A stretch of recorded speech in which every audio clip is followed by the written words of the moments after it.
दर्शक बंधु यही गुरुत्वपूर्ण कथागुड़िक टिके ध्यान देकी शुणु। 1 नंबर, जो नारी स्वामी को देवता भली पूजा करे एवं मन जानी सेवा करे तांको सर्वदा देवादेवींकर आशीर्वाद मिलता है। 2 नंबर, जो महिला मानकर नाक अग्रभागे कला जाई चिन्ह देखा जाई थाए सही महिला माने सौभाग्यवती होइथांती। 3 नंबर, जो महिला मानकर कपाल रे कला जाई रही थाए सही महिला माने धनवान और कृतिवान होइथांती। 4 नंबर, जो महिला मानकर नाक चेपेटा होई थाए सही महिला माने बुद्धिमती और गुणवंती होइथांती। 5 नंबर, जो महिला मानकर चाली हाथी चलिला परी झुली झुली चालुथांती सही प्रकार महिला माने सौभाग्य लक्ष्मी और सौभाग्यवती होइथांती। 6 नंबर, जो महिला मानकर पादरे अनामिका आंगुली न थाए सही महिला माने कलिहुड़ी होइथांती, सेमाने मध्य स्वामीद्रोही होइथांती। 7 नंबर, जो महिलांकर पादर मध्यम आंगुली जदि भूमि रे लागु न थाए तेबे जानिब जे सही महिला मानकर दुई दुईटा स्वामी हेबे। 8 नंबर, जो महिला मानकर पाद चिकण नख तंबा रंग परी तली पादरे माछ अंकुश और चक्र चिन्ह थाए सेमाने साक्षात लक्ष्मी सदृश्य होइथांती। 9 नंबर, जो महिला मानकर काणी आंगुठी भूमि रे लागी न थाए सही महिला माने प्रथम विवाहिता स्वामी को विनाश करिथांती। विधवा पर जदि से पुणी बाहा हुअंती तेबे द्वितीय स्वामीर मध्य विनाश घटाई थांती। 10 नंबर, जो महिला मानकर गोईठी और पाद अल्प उच्च थाए और पाद तले चक्र माछ और लंगल चिन्ह थाए सही प्रकार महिला माने राजपत्नी होइथांती। 11 नंबर, जो महिला मानकर मथारे लोम एवं शिरा देखा जाए सेमाने आजीवन रोगिणी होइथांती। 12 नंबर, जो महिला मानकर केश कुंचुकुंचिया केश गुड़िक सूक्ष्म अत्यंत चिकण सेमाने सौभाग्यवती हुअंती। 13 नंबर, जो महिला मानकर केश घन कला कुंचुकुंचिया सेमाने सर्वदा जीवन रे सुख भोग करिथांती। 14 नंबर, जो महिला मानकर केश लंबा न होई छोट छोट सरू और सुंदर देखा जाउथिबो सही महिला माने राजकन्या होइथांती। 15 नंबर, जो महिला मानकर केश लंबा केश गुड़िक चिकण होइथाए सही महिला माने पुरुषंक पई सौभाग्यवती होइथांती। 16 नंबर, जो महिला माने प्रत्येक कथारे हो होई हसंती सही प्रकार महिला मानकर चरित्र केबे भी भल होई न थाए। 17 नंबर, जो महिला माने हसिला बेले तांका शरीर थरु थाए सही महिला माने सौभाग्यवती होइथांती। 18 नंबर, जो महिला माने हसिला बेले सेमानकर दांत बाहर को देखा जाए नहीं सेमाने अति सुखी अटंती।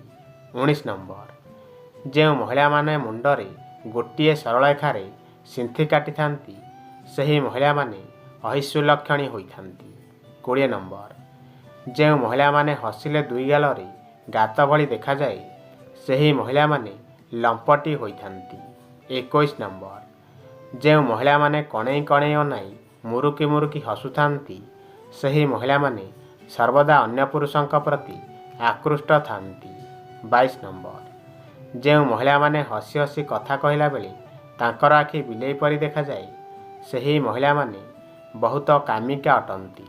23 नंबर, जो महिला माने हसिला बेले दांतर उपरी भाग देखा जाए सही महिला माने चोरणी प्रकृतिर होइथांती। 24 नंबर, जो महिला मानकर पादर गोईठी असमान होइथाए सही महिला माने जीवन रे दारिद्र्य और कक्षाघात दिन काटिया को पड़ी थाए। 25 नंबर, जो महिला मानकर मुंड बड़ होइथाए सही प्रकार महिला माने स्वभाव रे खल प्रकृतिर होइथांती। 26 नंबर, जो महिला मानकर मुह गोलाकार देखा जाउथाए सही प्रकार महिला माने सुलक्षणी स्वभावर अटंती। 27 नंबर, जो महिला मानकर मुह अति सरू बा गोजिया देखा जाए सही प्रकार महिला माने जिदखोर प्रकृतिर अटंती। 28 नंबर, दर्शक बंधु घरर उत्तर दिगरे लक्ष्मींकर फटो एवं कुबेरंकर फटो लगाइले बहुत शुभ होइथाए एवं घरर आर्थिक स्थिति मजबूत होइथाए। 29 नंबर, ଯଦି ଘରେ ଆର୍ଥିକ ସ୍ଥିତି ବହୁତ ଖରାପ ହୋଇଥାଏ ତେବେ ଶୁକ୍ରବାର ଦିନ ମାତା ଲକ୍ଷ୍ମୀଙ୍କର ଏବଂ କୁବେରଙ୍କର ଫଟୋ ଆଣି ଠାକୁର ଘରେ ରଖି ପୂଜା କରିବା ଦ୍ୱାରା ଆର୍ଥିକ ସ୍ଥିତି ମଜବୁତ ହେବା ସହିତ ଦରିଦ୍ରତା ଦୂର ହୋଇଥାଏ। 30 ନମ୍ବର, ଯେଉଁ ପୁରୁଷ ବିନା କାରଣରେ ସନ୍ତାନମାନଙ୍କୁ ଏବଂ ପତ୍ନୀକୁ ହଇରାଣ କରେ ସେ 7 ଜନ୍ମ ଯାଏ ନପୁଂସକ ହୋଇ ଜନ୍ମ ହୋଇଥାଏ ଏବଂ ଯେଉଁ ପୁରୁଷ ବାରମ୍ବାର ସ୍ତ୍ରୀ ସହିତ ଶାରୀରିକ ସମ୍ପର୍କ ରଖେ ତାହାର ଓଜନ ବଳ ଜଲ୍ଦି କ୍ଷୟ ହୋଇଥାଏ।